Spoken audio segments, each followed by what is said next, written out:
We started on lesson 3 for Matthew, which was the first part of the Sermon on the Mount. If you have that lesson sheet, that's great, but I've got extras if you need one. Does anybody need a lesson? Okay.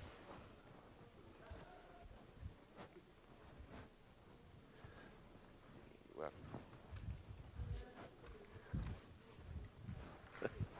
All right.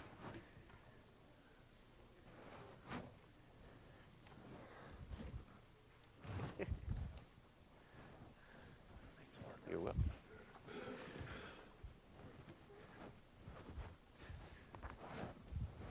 All right. Does anybody else need a lesson sheet from last week? Very good. We just got about halfway through it, so I think we can get the rest of the half this week.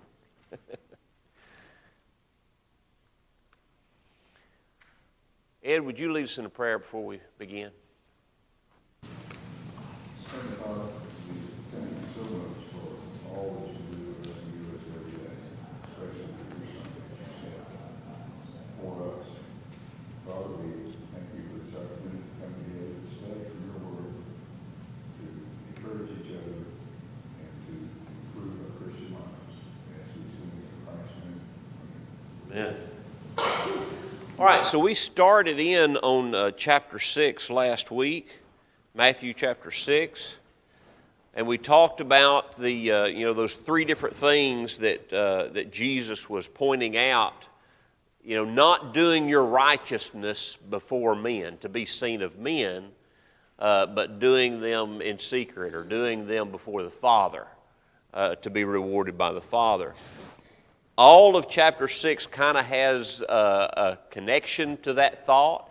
It is the attitude of the citizens of the kingdom, if you will. And so as we look through the rest of this, then that's what we're going to see coming about in that. The last section of chapter 6, beginning in verse 19, and as I said last week, we're not going to take time to read all of this because it would take a while to get through all of it. But look there in verse 19 through 21. It says, "Do not lay up for yourselves treasures on earth where moth and rust and where thieves break in and steal, but lay up for yourselves treasures in heaven where neither moth nor rust destroys and where thieves do not break in and steal. For where your treasure is, there your heart will be also." All right, number 5, and this number 5 question goes through the end of the chapter, so not just the verses that I read. But what reward did Jesus teach should be sought after? Treasures in heaven, that's right. Jesus promises the Father will reward those whose proper motivation, is toward Him.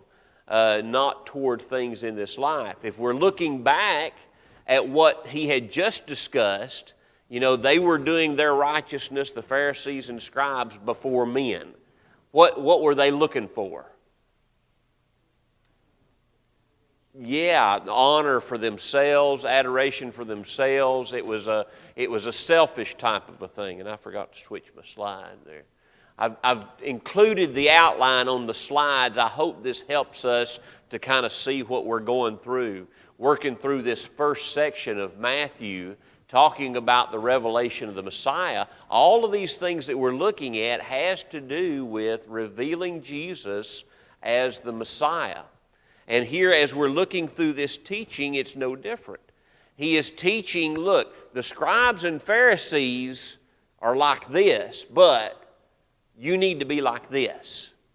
And, they were praying in the streets. They were, whenever they gave, they would sound a trumpet or make it known that they were giving, doing their alms, things like that. Fasting, they would disfigure themselves. But all of that was to reward in this life, so that people would show them honor in this life. Well, Jesus here is saying you need to work on your treasures in heaven. What does he say about the treasures of this world? What's going to happen to those? It's going to fade away. It's going to be destroyed. You know, anything that we feel like that we can gain here in this life, those things are going to go away. It's going to be destroyed. What about the treasures in heaven? What's going to happen to it?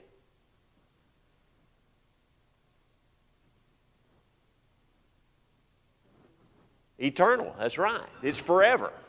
And so that's what we ought to be looking at. You know, whenever you go buy a car, do you buy a car that is just for the trip you're getting ready to take, or do you buy a car that's going to last? You know, well, if you can afford it, you get one that's going to last. You know, that's what you shoot for. You look for down the line. Well, there is no better down the line than forever. There's no better treasure than the one that lasts forever.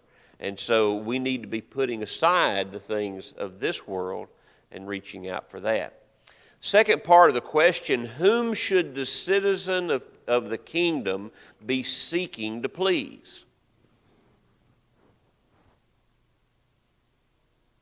The Heavenly Father. And that's what we see throughout this that he's going through. Notice there in verses 22 and 23, he's talking about the lamp of the body or is the eye. If the eye is good, what does that mean? Good, okay, righteous or pure, all right. How do I make my eye righteous or pure? Through the knowledge of the Word. Why is he using the eye? What do we do with our eyes? We see. We look for things, don't we? We focus on things. And so it's the focus is what he's talking about. If you focus on things of heaven, the good things, then everything else will fall in line with that.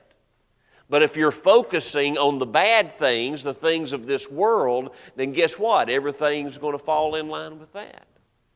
If you go on down, he talks about not serving two masters. You know, you've got to choose which one you're going to serve. It's not possible to please God and this life. You have to pick one. It's kind of like, you know, they say don't put all your eggs in one basket. Jesus is saying put all your eggs in one basket, in His basket, in God. You've got to put it all in Him. All our trust should be in Him to reward us of what we need in this life and the next. And that's kind of what he's going through here. Now, notice there in verse 33, what does he say? Seek first what? The kingdom of righteousness. Okay? Seek first the kingdom of righteousness. And that's the reason why I answered that question that way, because that's what we ought to be looking toward. We ought to be looking for the kingdom of righteousness, and all of these things will be added to you. What's these things?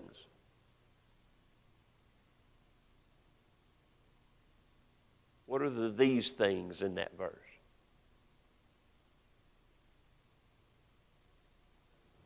Yeah, the necessities of life.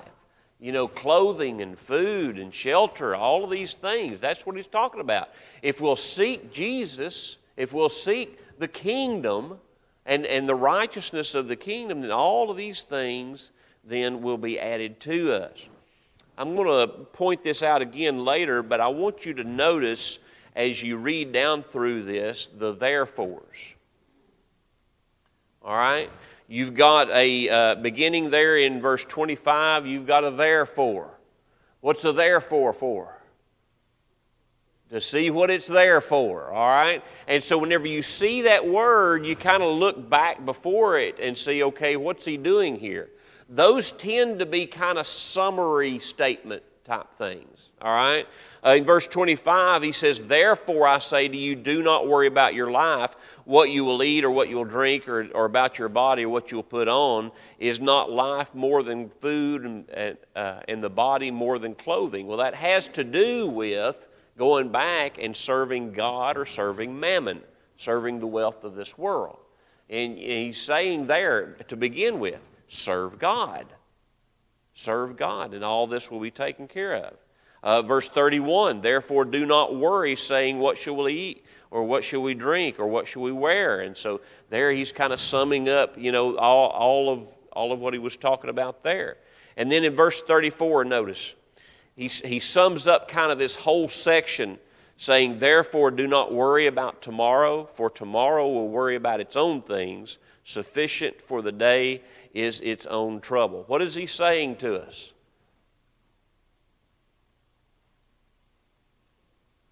Take each day at a time.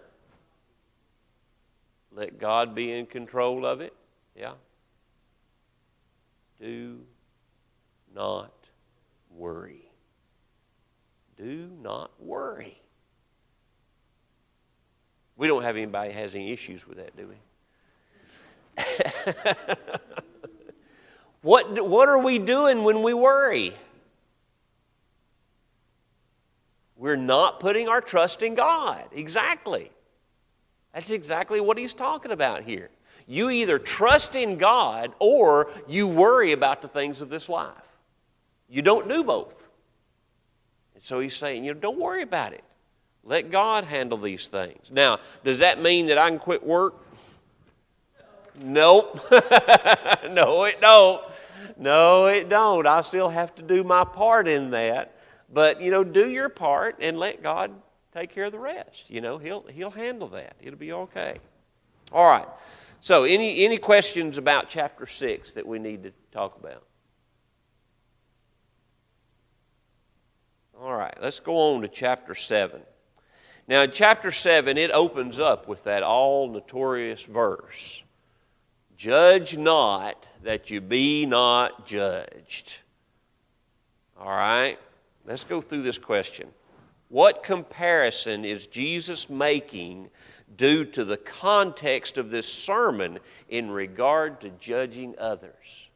You see, what happens is people will take that verse and they'll yank it out of this sermon and they'll throw it in your face. But they don't take any time to put it into the context of the sermon and what Jesus is actually talking about. So what's he talking about?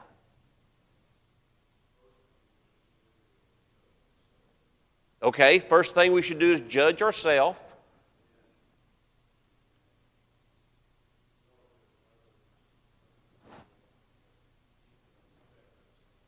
Okay, we need to inspect ourselves first. Is that what Jesus is teaching here? He's talking about self-righteousness. How do I know that? How do I know that's what he's talking about? Do you remember how he opened this sermon? Not at the very beginning of it, but let's go back and look at chapter 5 and verse 20. For I say to you that unless your righteousness exceeds the righteousness of the scribes and Pharisees, you will by no means enter the kingdom of heaven. That's the context I'm talking about. That's the context that Jesus is doing all of this teaching under. Is your righteousness has to exceed that of the scribes and the Pharisees. You've got to do better than what they do. Now, with that idea in mind, what kind of judging is he talking about? Hypocritical? Absolutely, and we can see that right there in those verses. What else?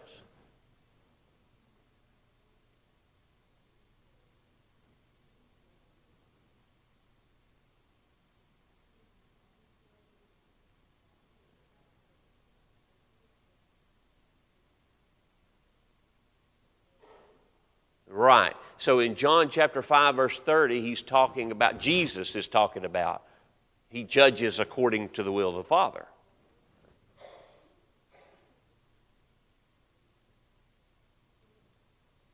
Seeking the Father's will. And that's what we all ought to be doing. Okay? Is that not what the Pharisees and scribes were doing? Careful. Careful. This is probably liable to get deep. But listen, be so careful when you talk to people who are in denominations. How you talk to them and how you try to reach them. Because if you don't do it right, you're going to sound just like the Pharisees and the scribes? Is the intention honorable? Absolutely. However, we have a lot of baggage just like they have a lot of baggage. We've got a lot of background just like they've got a lot of background. The scribes and the Pharisees had a lot of background they had to deal with too. Now, Jesus is teaching against the motivation of the scribes and Pharisees, true. But where did they get that motivation? It was from all of their upbringing. It was from all of the teaching that they had been receiving. All right? And so we need to be careful how we think about, their judging. They sought, and I'm going to put that in quotations, they sought the will of the Father.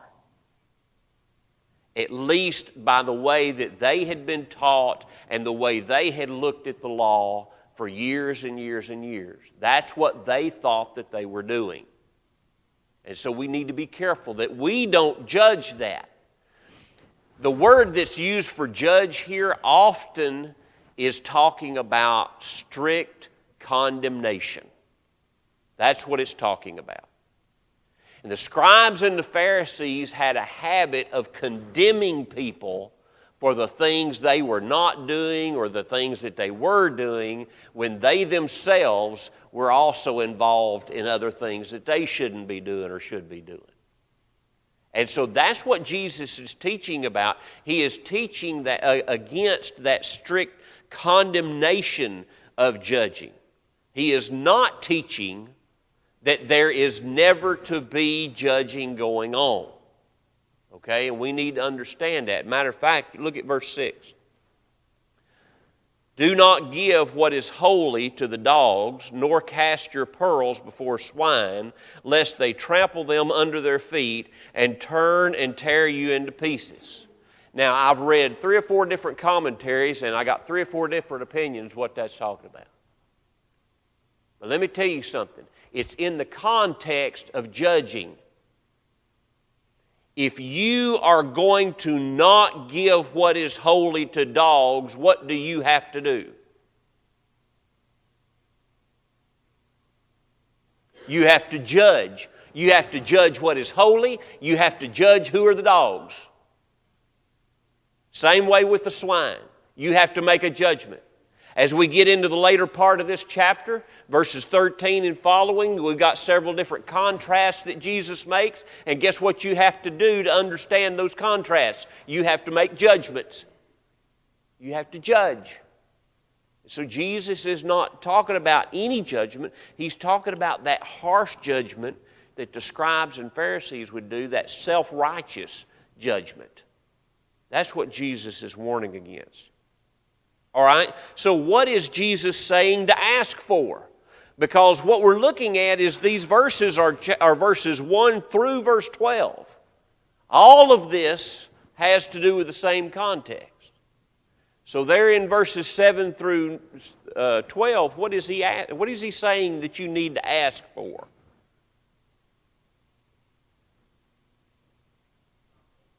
Knowledge,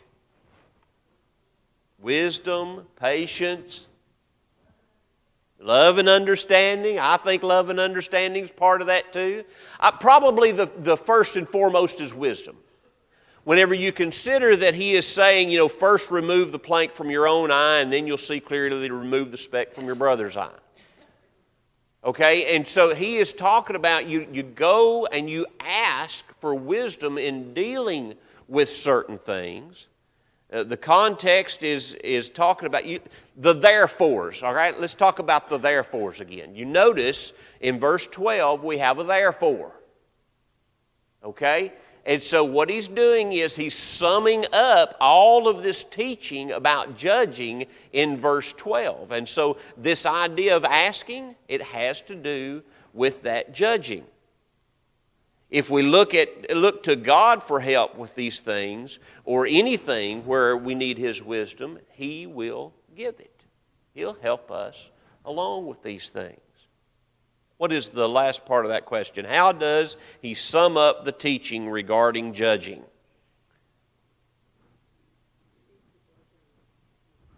Treat people the way you want to be treated. Do you see how that fits with judge not lest you be judged? Do you see how that fits? That's what Jesus is talking about. Please don't take this verse out of context like so many people do and apply it to anything and everything. Now, does it apply to anything and everything? Yeah, there's a lot of context you could do. If you go over to Luke's account in Luke chapter 6 and you see the Sermon on the Plain, which by the way I believe is a different sermon, but there's a lot of the same material in that sermon. But he puts this idea in the context of loving your enemies, not in the context of judging others. And so he kind of puts it in a little different light. But it still has the same thrust behind it. You know, treat people the way you want to be treated. If you don't want to be judged harshly for your mistakes, don't judge people harshly for their mistakes. Now, does that mean we don't try and help them? No, that's not what that means. We need to try and help each other. And if we're going to help each other through this, then we have to make some judgments.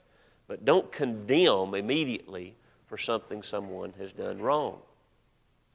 I had a family member that went through a divorce. His wife had cheated on him, and so they got a divorce, separated from them. And someone in the congregation who didn't really know anything about the situation, he didn't make it public because he didn't really want to shame that person so much as, you know, he just wanted to move on with his life. But this person in the congregation saw him in a grocery store or some other setting and said something to the effect that you know you can't ever get married again. Well, the fact of the matter was that was absolutely untrue. But the point that I'm trying to make is watch your mouth. Watch how you talk to people. He didn't stay very faithful for very long after that. And that was one of the reasons that he brought up. Now, that's still going to be on him come Judgment Day. But do you see how we cause problems? By the things that we say and the way that we say them. Any thoughts or comments on verses 1 through 12?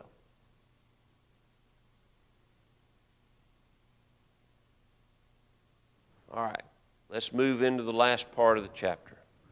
Verses 13 through 27, question number 7 says, what contrast does Jesus make in the closing of his sermon? And I've got 4 different contrasts that he makes there in the close of his sermon.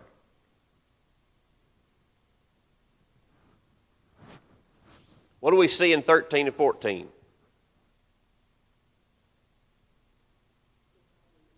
The wide and the narrow gate. All right, what do we see in 15 through 20? The trees and their fruit. Good fruit, bad fruit. What do we see in 21 through 23?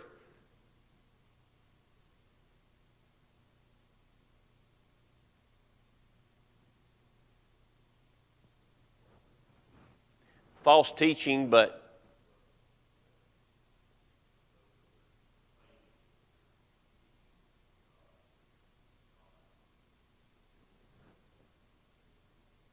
right, okay. So, all right, so we see that false teaching in there, but the contrast is between those who get into heaven and those who don't. You know, and so, yeah, but yeah, false teaching is absolutely there. What about the last part?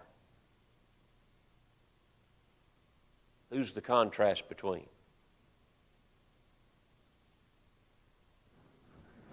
Foolish man and the wise man. All right? And so he makes these different contrasts. What is he showing by these contrasts? He's showing that there have to be choices made. You have to make choices. And we see that throughout those things. There are judgments that must be made regarding these contrasts.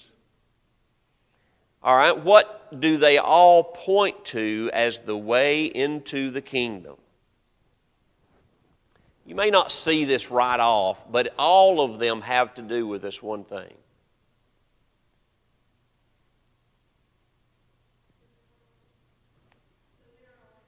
The narrow way. All right, so what does that involve? Harder decisions,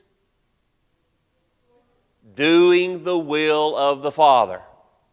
That's what every one of them has to do with. It has to do with doing the will of the Father.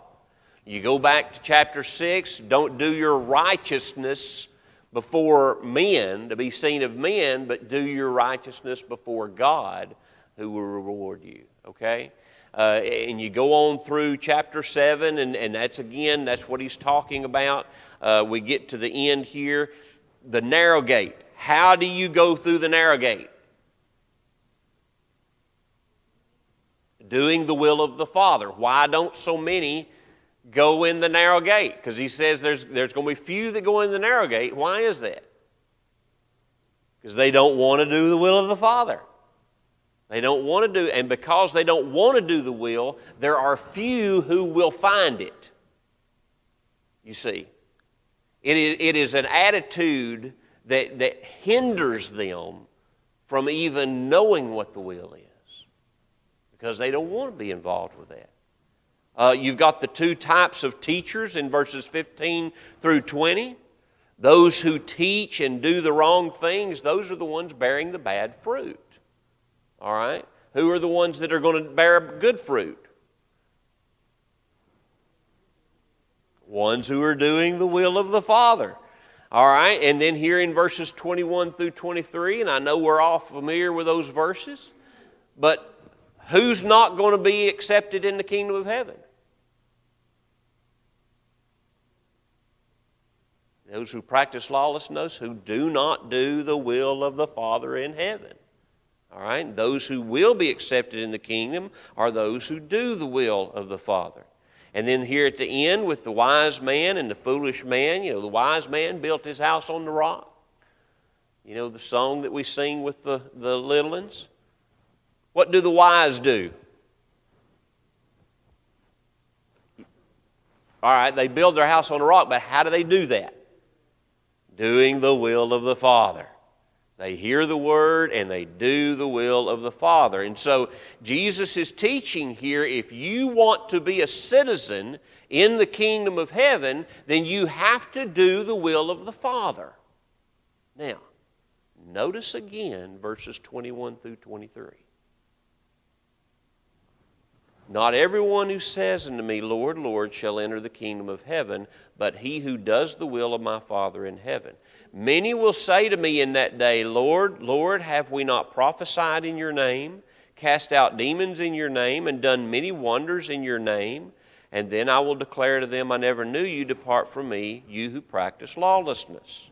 These who are cast out, rejected, what are they doing? Are they doing evil things? No. Then what does he describe there in verse 23? What are those things that they're doing?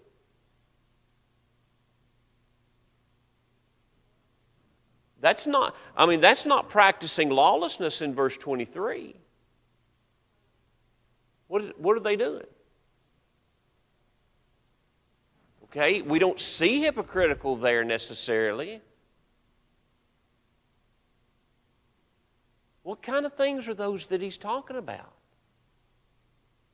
We go back to the idea of the tree, the bearing the good fruit or bad fruit. Would we call that good fruit or bad fruit? It's good fruit. It's good fruit. These people who are rejected from being in the kingdom are doing good things. So whenever he says that they are rejected because they didn't do the will of the Father in heaven, what is he talking about?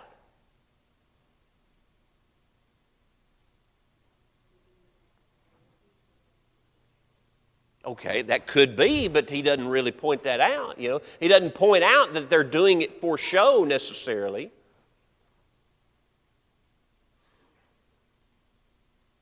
What did the Pharisees do? When we think about how they lived and how they applied the law of Moses, what did they do?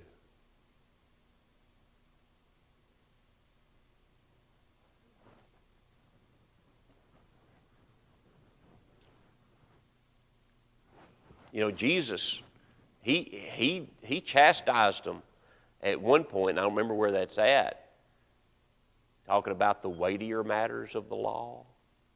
You remember that?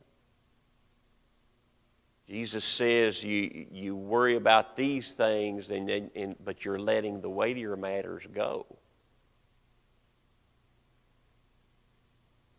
They were doing the things that they thought were important of the law of Moses, and they were leaving out what God really wanted it to be about. And if we want to be part of the kingdom of heaven, we have to do how much of the gospel? All of it. We have to live by all of it. Where does righteousness come from? God. It comes from God. Turn with me to Romans chapter 10.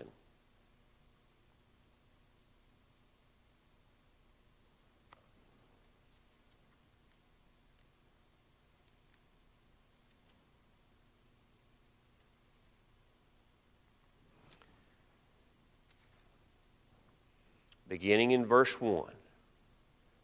Brethren, my heart's desire and prayer to God for Israel is that they may be saved. For I bear them witness that they have a zeal for God, but not according to knowledge, for they being ignorant of God's righteousness and seeking to establish their own righteousness, have not submitted to the righteousness of God. Does that describe the scribes and Pharisees? I mean, that's what they were doing. They were trying to do their own righteousness, the things that they thought were right, instead of paying attention to what God wanted them to do. Yes, Judy. What's that? Right. Going back to chapter 6 and verse 33. But seek first the kingdom of God and His righteousness, and all these things. Whose righteousness? His righteousness. And so whenever we see verses 21 through 23, understand that he is talking about people who are doing right things. But they're not doing the right things that God told them to do. They're doing it according to their own righteousness. They're not being obedient to all the will of the Father. Any other thoughts on that before we finish this up? We still got 2 verses to get through.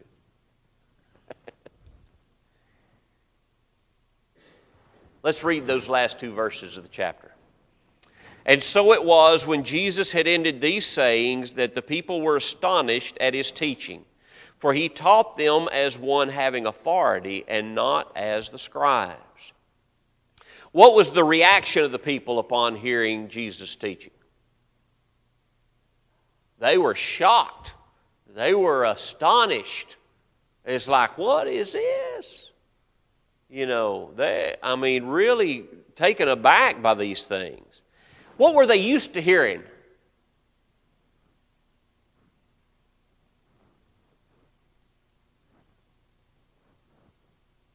What were they used to hearing?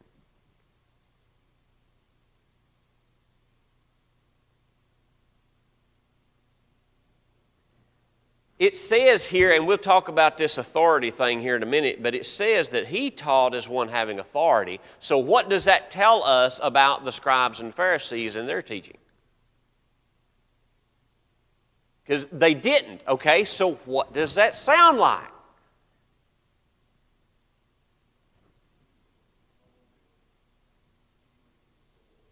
Okay, Jesus owned it. He's the source.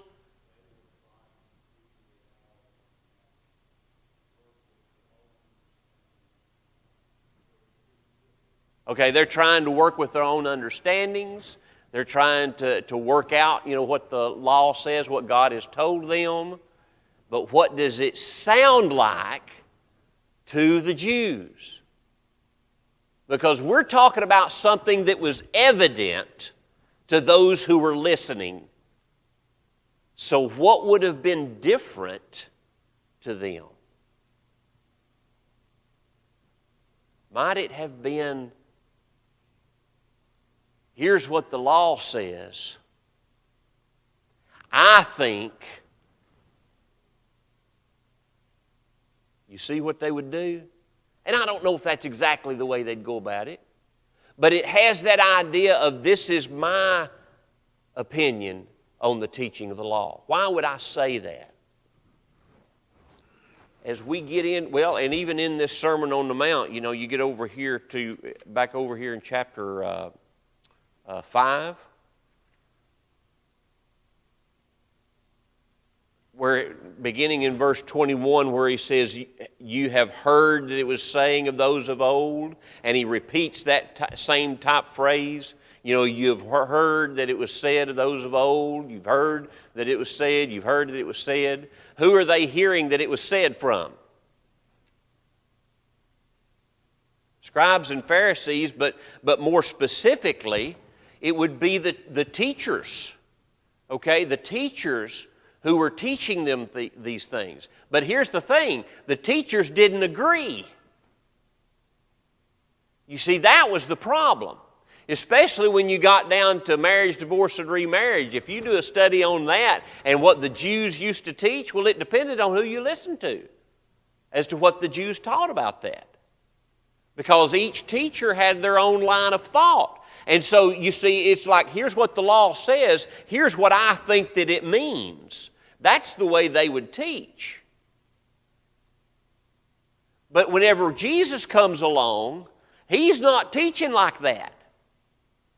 And so it's really shocking them the way, because whenever He said, you've heard that it was said of them of old, what does Jesus say? But I say. But I say. And He doesn't hold anything back from it. Whenever He says, I say, He says it as though it is truth. That's the way it is. And they were not prepared for that kind of teaching because it was so different from what they had been hearing. How does His teachings reveal Him as the Messiah?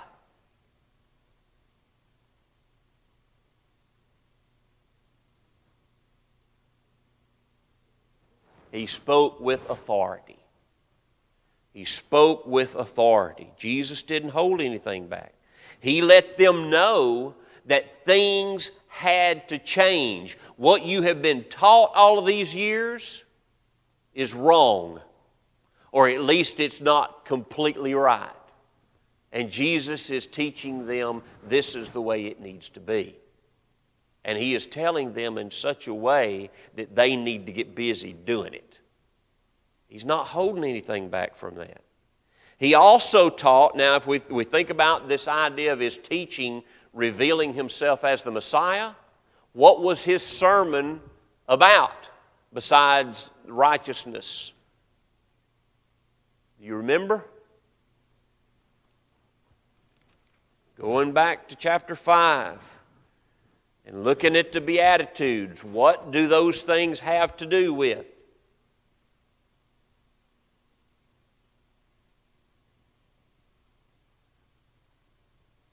And He repeated this throughout His sermon, teaching about the kingdom of heaven. That's what He's teaching about. He's not teaching like the scribes and Pharisees how you're supposed to live on this earth and how you're supposed to do all these different rituals and things like that. Jesus is teaching about the kingdom of heaven. How you are supposed to act as citizens of the kingdom of heaven. What is your attitude supposed to be as citizens of the kingdom of heaven? what you need to do in order to be a citizen of the kingdom of heaven. You know, those are the things that Jesus is teaching. And so his teaching was as a king teaching subjects in his kingdom. And so whenever he says that, or it says here that he taught as one having authority, that's the authority by which he taught. He is the giver of the law. And I know elsewhere he says that it's the will of the Father, and absolutely that's what he's teaching, but where did Jesus come from? Who was involved in that will of the Father? Jesus. He is God. He is part of that Godhead. And so he is teaching as though the law is coming from him as one that has authority. That's a completely different way of teaching. Completely different way of teaching. Any thoughts or comments on what we've studied? Looky there. All right, before next week, read chapters 8 through 10. It is my intention to cover all 3 chapters. And it's not deep stuff, so I think it'll be fine. But that's my intention. That is the next section. And it actually has to do with verse 28 of chapter 7. All right, so that'd be, and you can go back and look at your outline and see what I mean by that. Thank you for your attention this morning.